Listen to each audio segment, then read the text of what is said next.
I'm Bong Maigong from Olilay, Philippines.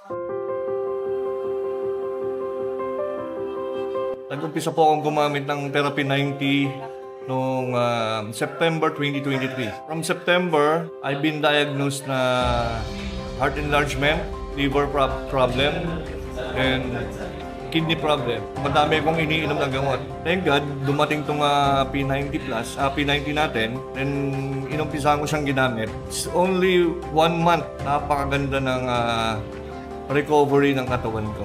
Simula nung ginamit ko siya, gumaling ako, inumpisa ko na rin pinagamit sa mga kakilala, kaibigan, kapatid, and lahat po yun nag-benefits. Inaanyayahan po namin kayo na try yung aming Olilay Therapy 90. Maraming salamat.